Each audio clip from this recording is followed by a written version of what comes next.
굿모닝, 좋은 아침입니다. 오늘 하루도 주님의 은혜가 넘치고 특별히 이번 한 주 저희가 추수감사 주간으로 보냅니다. 어제 목사님을 통해 주신 말씀처럼 이번 한 주 온 가족이 둘러앉아 한 해 동안 베풀어 주신 주의 은혜를 나누고 또 감사하는 한 주 되시기를 소망합니다. 오늘 말씀 같이 나누겠습니다.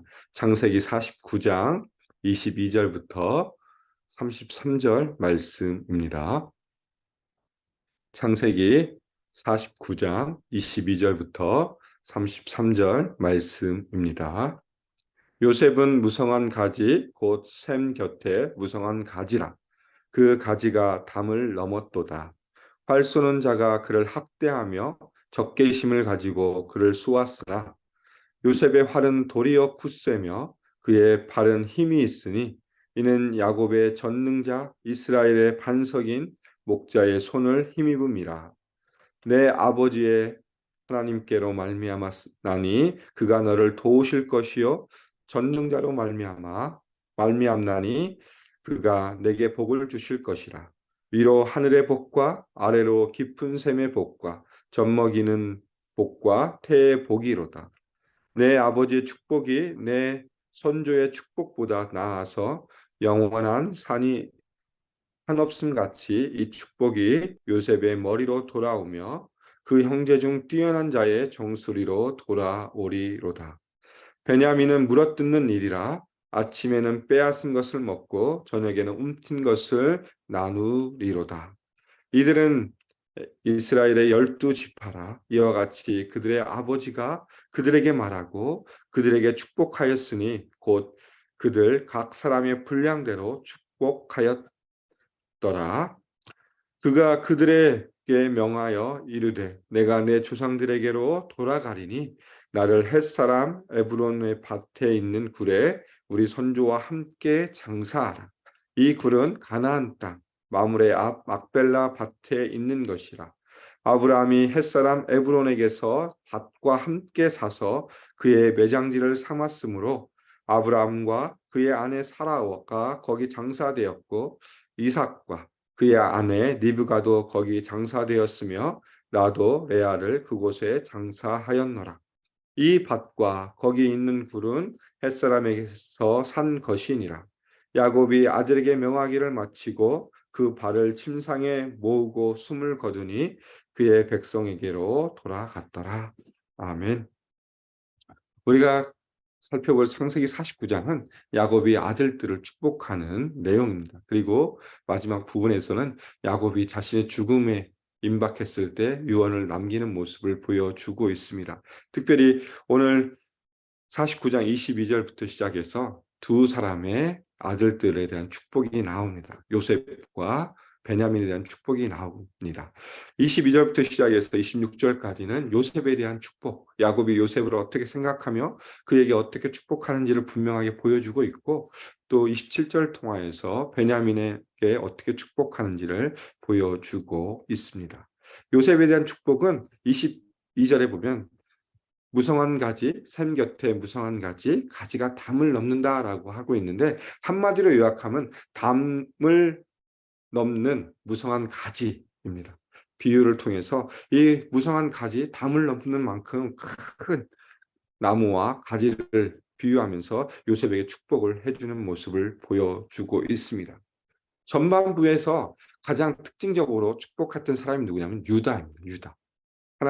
야곱이 유다를 축복하는 것도 되게 길게 하고 많은 것들을 주고 있는데 이 유다와 또 비교해 보면 요셉에 더 많은 축복을 해주는 모습을 보여주고 있습니다. 22절 이후에 23절과 24절에 보면 이제 학대에 대한 부분을 이야기하고 있습니다. 활수론자가 등장하고 그를 학대하며 적개심을 가지고 그를 쏘았다. 결국 무슨 의미냐?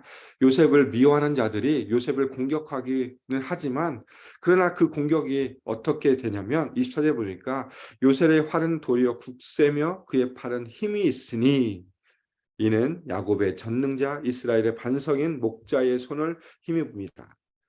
요셉을 학대하며 요셉을 미워하는 자들이 요셉을 공격할지라도 그런 사람들이 없진 않겠지만 그 어떤 세력보다 요셉은 강할 것이고 하나님의 권능으로 승리할 것이다 라는 것을 축복해 주고 있습니다. 요셉에게 그의 인생 나머지 삶 가운데 어떤 일이 벌어질지 모르겠지만 야곱은 너에게 어떤 어려움이 있다, 어떤 공격이 있을 것이고 너를 미워하는 사람들이 있을지라도 너는 그들보다 더 강해질 것이고 또 하나님이 함께 하심으로 하나님의 권능을 통해서 너는 승리할 것이다 라고 축복해 주는 것이고요. 25절과 26절을 통해서 한 번 더 야곱은 요셉을 축복합니다. 내 아버지 하나님의 복, 이게 야곱의 하나님의 복이 언급되고 있고 26절에 보니까 내 아버지의 축복, 야곱의 축복이 누구에게 계승이 되냐? 바로 너에게 계승될 것이다. 다른 아들이 아닌 요셉 너에게 내가 지금까지 받았던 야곱으로서 내가 하나님과의 관계 가운데 아버지로서 받았던 하나님의 복이 너에게 계승될 것이고 야곱으로 받았던 하나님의 축복이 또한 너에게 계승될 것이다. 어떻게 보면 가장 정말 최고의 축복이지 않습니까? 아버지가 받았던 하나님으로 받았던 그 축복이 다른 사람이 아닌 너에게 모든 것이 계승될 것이다. 그런 말미암아 너가 하나님의 복을 받을 것이고 내가 받았던 축복까지도 너가 받을 것이다. 그러면서 너는 나의 계승자가 될 것이다. 라는 최고의 축복을 통해서 야곱은 요셉을 축복해 주고 있습니다. 그러면서 27절에 보면 베냐민은 한 절로 나오죠. 베냐민은 물어뜯는 이리, 이 동물, 이 짐승의 이리로 모습을 보여주고 있고 어떤 모습입니까? 아침에는 빼앗은 것을 먹고 저녁에는 움킨 것을 나누겠다라고 이야기하고 있는데 이것의 의미는 뭐냐면 자기들의 소유를 빼앗기지 않을 것이다 라는 의미를 가지고 있고요. 또 확실하게 지키는 강한 지파로서 성장할 것이다 라는 것을 예언해 주고 있습니다. 베냐민은 12지파 중에 가장 적은 지파입니다. 그런데 이 나중에 역사를 살펴보면 두 개로 나눠가 갈라지잖아요. 북쪽 이스라엘과 남쪽 유다에 있어서 그 북쪽 이스라엘과 남쪽 유다에서 중간에서 이 모든 균형을 이루게 하는 지파가 뭐였냐면 바로 베냐민 지파였습니다. 비록 유다에 끼어 있었지만 작은 지파로서 보여졌지만 그러나 이스라엘과의 전쟁 가운데서 베냐민 지파가 엄청난 힘을 발휘해 줬고 또 그 강한 공격력을 통해서 두 나라를 유지시켜 줄 수 있도록 있었던 것처럼 이 베냐민의 축복은 뭐냐면 비록 작지만 그러나 너희가 가지고 있는 그 모든 것을 다 지키고 결국 강하고 하나님의 편에서 이 모든 것을 할 것이다. 강한 지파로 성장할 것이다. 라는 것을 축복해 주는 말씀입니다. 그러면서 이제 아들들의 축복을 마무리 짓고 있습니다. 그러면서 28절에 이렇게 결론을 내립니다. 이들은 12지파라. 이스라엘의 12지파라. 이와 같이 그들의 아버지가 그들에게 말하고 그들에게 축복하였으니 곧 그들 각 사람의 분량대로 축복하였더라라고 말씀해 주고 있습니다. 첫 번째 언급한 것은 이스라엘의 12지파입니다. 처음으로 성경에서 12지파에 대한 이 이야기가 나오는 것이 바로 이 본문입니다. 이 아들들을 통해서 야곱의 자손들을 통해서 이스라엘의 12지파로 세워진다는 것을 분명하게 다시 한번 보여주고 있고 그리고 중요한 건 뭐냐면 곧 그들 각 사람의 분량대로 축복하였다라고 이야기하고 있습니다.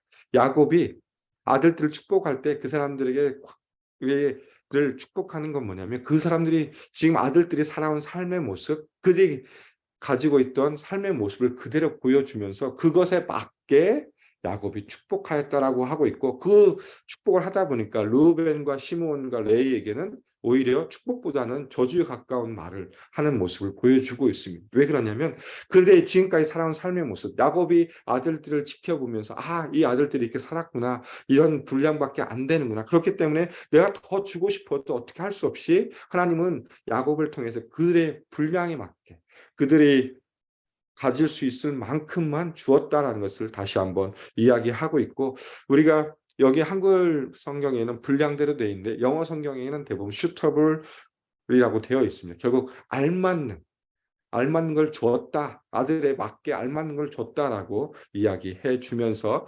야곱이 아들들을 축복하는 내용을 마무리하고 있습니다. 그러면서 29절부터 시작해서 33절까지 야곱의 유언이 시작되고 있습니다. 29절에 보니까 내가 내 조상들에게 돌아가리라라고 이야기하는데 이 조상들에게 돌아가리라는 의미는 뭐냐면 죽음을 의미합니다. 내가 더 이상 여기 살 수 없고 이제 죽음이 임박했고 죽을 것이다라는 것을 이야기하고 있고 그러면서 남기는 유언이 뭐냐면 우리 선조와 함께 장사하라라고 이야기하고 있습니다. 이 선조들이 묻혔던 곳에 나를 정사하라. 내가 죽음이 임박하고 죽게 되면 나를 그 선조들이 있던 곳으로 보내달라라는 의미죠. 그러면서 이 장사할 장소, 내가 묻힐 장소를 명확하게 야곱은 아들들에게 이야기합니다. 가나안 땅 마므레 앞 막벨라 굴, 아브라함이 샀던 땅, 아브라함이 햇사람 에브론에게서 밭과 샀던 그 굴을 명확하게 구체적으로 명시하면서 이야기하고 있고 또 그 굴에 누가 장사되었습니까? 아브라함, 사라, 또 이삭, 리브가 그리고 본인의 첫 부인이었던 레아까지 그 사람들이 묻혀 있던 그곳에 자신을 묻어달라는 이야기를 하고 있습니다. 야곱이 비록 지금 애굽에 살고 있습니다. 그 기근을 피하여서 애굽으로 내려왔고 17년의 시간 동안 살고 있었지만 야곱은 항상 자신이 어디에 묻혀야 되는지 어디로 가야 될 것을 늘 기억하고 있다는 것을 또 한편으로 보여주고 있습니다. 그것은 뭐냐? 하나님이 주신 약속의 땅, 가나안 땅.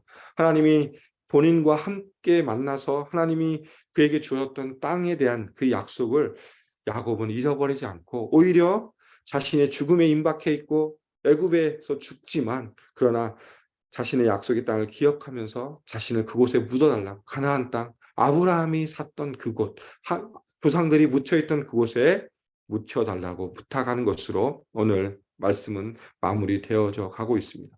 이 야곱의 유언을 생각하다 보니까 그가 이런 생각이 들었습니다. 왜 야곱이 이런 유언을 자녀들에게 남겼을까? 왜 애굽의 땅 정말 좋은 땅도 있었을 텐데 왜 가나안 땅 하필 아브라함이 샀던 그 굴에 그 선조들과 함께 묻어달라고 했을까? 그것은 뭐냐면 자신들에게 경고하는 것이라고 생각됩니다. 너희들이 이 땅에 살아가지만 자신의 아들들이 또 후손들이 애굽에서 살아가지만 너희가 애굽의 일부가 아니라 너희는 하나님의 백성이고 하나님이 주신 약속의 땅이 있다는 것을 기억시키기 위해서 오히려 이렇게 더 명령했다고 생각되어집니다.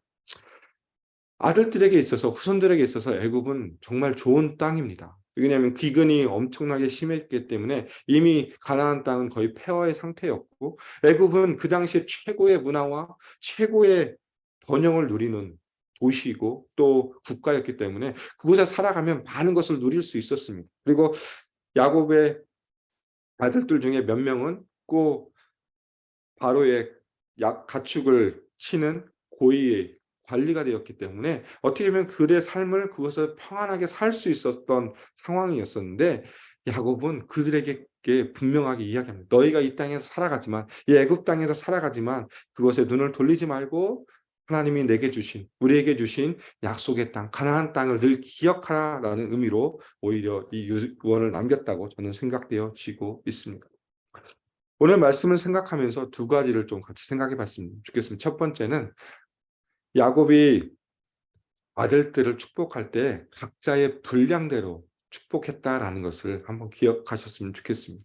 우리가 하나님의 백성으로 살아가면서 하나님도 똑같이 우리에게 일하신다고 생각합니다. 우리가 어떤 믿음의 분량이 있는지 그것에 따라서 하나님 우리의 삶을 인도해 주실 거고 우리의 삶 가운데 행할 일들을 분명하게 보여준다고 생각되어집니다.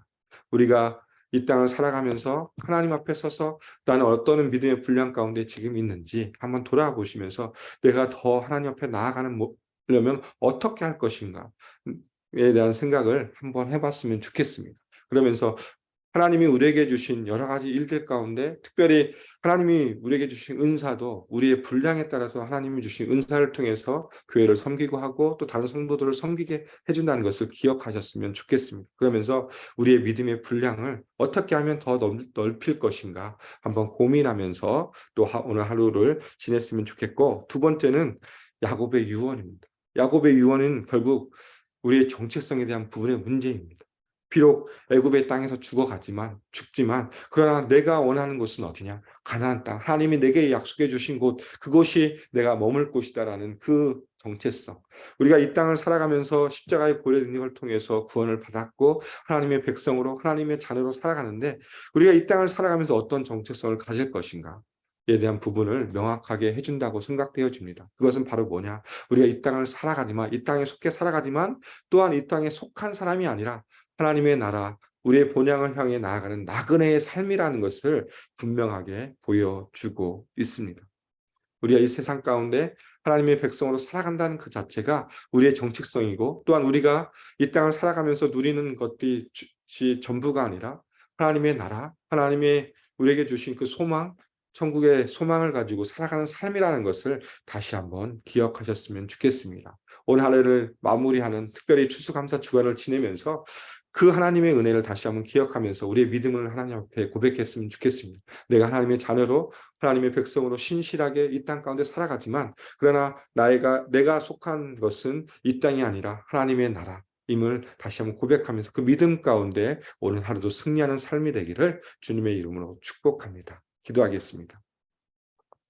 하나님 감사합니다. 오늘 하루도 주님의 은혜 가운데 저희가 살아갈 수 있게 하여 주셔서 감사합니다. 오늘 말씀을 통하여서 또한 야곱의 아들들 축복하는 그 일과 또 유언을 남기는 모습을 통하여서 우리에게 말씀하신 것을 저희가 살펴보았습니다. 하나님, 우리가 신실하게 주님의 백성으로 살아가게 해주시고 날마다 예수 그리스도의 십자가의 보혈의 능력을 기억하며 또한 그 능력을 힘입어서 하나님의 자녀로 하나님의 백성으로 살아갈 수 있도록 도와주시고 늘 우리가 우리의 마음을 열고 또 믿음의 지경을 넓히고 또한 하나님을 향하여서 우리의 믿음의 고백 가운데 나갈 수 있도록 우리를 인도하여 주시며 함께해 주시고 우리가 비록 이 땅에 살아가지만 이 땅에 속한 것이 아니라 하나님의 나라에 속한 자라는 것을 기억하며 하나님 나라를 유업으로 받을 자라는 것을 기억하며 살아갈 수 있도록 도와주시고 오늘 하루의 삶도 주님의 은혜가 넘치는 하루 될 수 있도록 도와주시고 늘 어느 곳에 있든지 우리의 삶을 통하여서 하나님의 영광을 드러내는 삶이 될 수 있도록 인도하여 주시옵소서.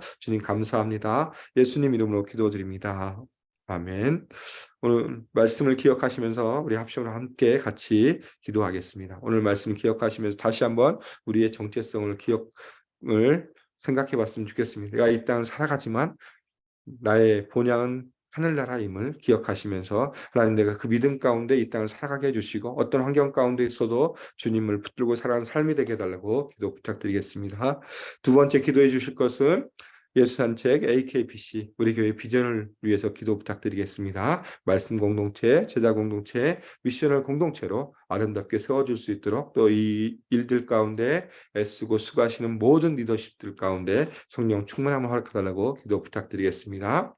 세 번째 기도 제목은 이번 주 추수감사 주간입니다. 가족들과 또 주님의 은혜를 나누고 또 주님께 감사하는 귀한 시간이 될 수 있도록 위해서 기도 부탁드리고 마지막 기도 제목은 남아공과 모잠비크에서 선교하시는 박성원 선교사님 또 우리 목장에서 기도하고 후원한 선교사님들을 위해서 기도해 주시고 우리 투병 중인 성도님 치유를 위한 기도 전성환 집사님, 찰스 토마스 성도님, 유계선 집사님, 김영수 집사님, 손효순 집사님, 김기현 권사님, 조현칠 집사님, 특별히 우리 김영수 집사님 하루속히 수술 날짜가 잘 잡힐 수 있도록 위해서 기도 부탁드리겠습니다. 함께 합심으로 기도하고 일상의 삶으로 나아가겠습니다.